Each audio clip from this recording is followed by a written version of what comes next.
छकाई की जनता से यही कहूँगा कि निर्दलीय आपने मुझे चुनाव जिताकर भेजा है। इस बार प्रचंड बहुमत से हम लोगों की जीत हो और चंडीगढ़ की तर्ज पे मैं आपको बता दूं, पूरे बिहार नहीं, हिंदुस्तान नहीं, एशिया का सबसे बड़ा इथेनॉल प्लांट हमारे यहाँ खुल रहा है। नमस्कार, आप देख रहे हैं स्टार टीवी बिहार और मैं हूं आपके साथ हेमंत। देखिए, आज मंत्री सुमित कुमार सिंह जो विज्ञान एवं प्रौद्योगिकी मंत्री हैं, आज नॉमिनेशन करने के लिए जमुई एकल खिड़की तो 243 चकाई विधानसभा निर्वाचन क्षेत्र का यह निर्देशन कक्ष है और यहीं पर आज मंत्री सुमित कुमार सिंह अंदर गए हैं और नॉमिनेशन दाखिल कर रहे हैं। नॉमिनेशन दाखिल करने के बाद अपने समर्थकों के लिए एक निजी विवाह भवन में उन्होंने आम सभा रखी है, जहां पर बता दें कि हजारों की संख्या में लोग पहुंचे हैं और साथ ही अपने पूरे दल बल के साथ आज न्यू द्वारका विवाह भवन से आज समाहरणालय होते हुए यह सभा कक्ष में पहुंचे हैं, जहां पर उनका नामांकन दाखिल होना है। इस दौरान क्या कुछ कहेंगे मीडिया से बात करते हुए, जब वो निकलेंगे तो उनसे बात करने का प्रयास किया जाएगा। मंत्री सुमित कुमार सिंह जो विज्ञान एवं प्रौद्योगिकी मंत्री हैं, उनसे भी हम जानने का प्रयास करेंगे कि आखिर आज नॉमिनेशन भरे हैं, अब उनको कितना लोगों का समर्थन मिल रहा है और आगे की रणनीति क्या रहेगी, ये हम जानने का प्रयास करेंगे। देखते हैं क्या कुछ बात करते हैं मीडिया से बात करते हुए मंत्री सुमित कुमार सिंह। सुनाते हैं इस खास रिपोर्ट में। प्रत्याशी बना हूँ, इसलिए मैं छकाई की जनता से यही कहूँगा कि निर्दलीय आपने मुझे चुनाव जिताकर भेजा है।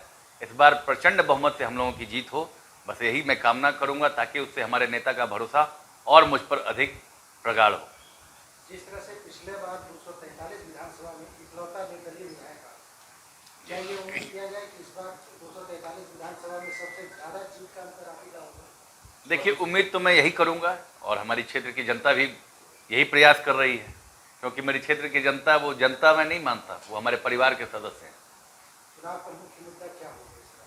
मुद्दा तो सारा समाप्त हो चुका, अब हम लोगों के पास यही होगा कि जो वहाँ की जनता की जो मांग होंगी, जो आकांक्षाएं होंगी, उनको हम लोग पूरा करते रहेंगे। आपके द्वारा चकाई को चंडीगढ़ बनाने की बात कही, कई लोग इस मुद्दे को लेकर चुनाव के रणभूमि में ऐसे लोगों को क्या कहेंगे? देखिए, ये चकाई को चंडीगढ़ बनाने के तर्ज पे इसलिए हमने ये कहा था कि हमारा इलाका काफ़ी बड़ा है। भौगोलिक क्षेत्रफल के हिसाब से अगर देखेंगे तो चकाई प्रखंड अकेला खगड़िया जिला से, शिवहर जिला से बड़ा है, और दोनों प्रखंड को मिला दें तो लखीसराय से पूरा सब मिला दीजिएगा, उतना बड़ा ये हो जाता है मेरा विधानसभा। 89 किलोमीटर का फासला पड़ता है इस बॉर्डर से उस बॉर्डर तक शुरू करेंगे तो। आप लोग तो पत्रकार हैं, देख लीजिए, यहाँ से सोना से शुरू करेंगे तो ये हमारे विधानसभा का ये होता है। हमारे यहाँ का एक पंचायत जिसका रेडियस 46 किलोमीटर का है, इतना बड़ा बड़ा पंचायत हमारे यहाँ भौगोलिक क्षेत्रफल के हिसाब से ज़मीनें हमारे यहाँ काफ़ी है। तो हम लोग प्रयास ये कर रहे थे कि जब सड़कों की स्थिति अच्छी हो जाएगी तो हम लोग यहाँ पे उद्योग कारखाने यहाँ पे बिठाएंगे। आज हमारे यहाँ निवेशक आ चुके हैं और चंडीगढ़ की तर्ज पे मैं आपको बता दूं, पूरे बिहार नहीं, हिंदुस्तान नहीं, एशिया का सबसे बड़ा इथेनॉल प्लांट हमारे यहाँ खुल रहा है। आप लोगों ने उसका साक्षात्कार भी लिया है, देखा भी है। और अभी टफकॉन सरिया वो भी हमारे यहाँ खुलने जा रहा है। सोलर प्लांट ऑलरेडी वो भी खुलने वाला है।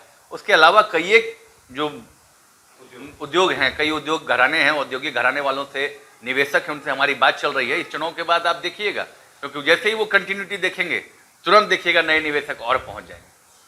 विपक्ष लगातार चुनाव के पहले भी और चुनाव के बाद भी इसको मुद्दा बनाने के प्रयास में है कि पलायन वहां से लगातार होता रहा है और शिक्षा का जो स्तर है अभी भी नीचे है। इस संबंध में अब विपक्ष है, कुछ ना कुछ तो आरोप लगाएगा ही ना, लगाने दीजिए, थोड़ा बहुत उसको भी लगाने दीजिए, वो भी खुश रहे, कुछ आरोपे लगा के खुश रह सकता है। लगातार विधायक रहे हैं वहां से और क्षेत्र में आप हमेशा घूमते रहे हैं, ऐसे इलाके में भी गए हैं, पूछे कि मतलब कुछ विशेष ऐसा लग रहा है जो कार्यकाल में छूट गया हो, लगता हो इस बार बहुत जरूरी है? हाँ, कुछ एक पुल पुलिया अभी भी हैं ऐसे जो छूटे पड़े हैं, कुछ सड़कें अभी भी हैं। मैं ये नहीं कह रहा 100% हो गया, लेकिन 85% काम हम लोगों ने किया है। 15% पुल पुलिया सड़क अभी भी बाकी है। उसको हम लोग अविलंब 5 साल नहीं, उसको 1 साल से 1.5 साल के अंदर खत्म करेंगे। किसान का समस्या को लेकर के, क्योंकि पूरे जमुई जिला का भी बात करें, चिक्की चकाई और जमुई का भी नाम आप लगातार लेते रहे, तो किसान को लेकर के बड़ा समस्या जो पटवन को लेकर के था, हालांकि बरनार का भी सामने आ गया कि पा रहा था, ये हमने पिछली बार उठाया था, अपने हमारे चुनाव का मुद्दा था। और आप देखेंगे कि उसको तकरीबन वो अभी उसका रेट 125 रुपया हो गया। पहली बार उसका दाम 28 रुपये से 70 रुपये हम ही करवाए थे, फिर 70 से 95, 95 से 110 और आज 125 रुपये मिल रहा है। ये हमारे द्वारा शुरू करवाया गया है। कहीं अभी भी 150 रुपये भी मिल रहा है। कुछ बीच के लोग हैं जो पैसा खा जा रहे हैं, कहीं कहीं बीड़ी मजदूरों को 150 रुपये भी मिल रहा है। ये शुरुआत किया गया, लेकिन अभी भी मैं इसको पर्याप्त नहीं मानता हूँ। अभी और इसमें इजाफा करवाना है। कुछ कड़ाई से आपने निर्देश भी किया था प्रशासन को लेकर के कि इसको देखा जाए इस विषय पर। जी बिल्कुल, जब हुआ था और हमने देखा था उस वक्त हमने कड़ाई से इस पे निर्देशित भी किया था और उस वक्त के तत्काल जो डीएम थे वो लोग भी उस पे एक्शन लिए और 25 रुपया उस समय बीड़ी का मूल्य बढ़ा था।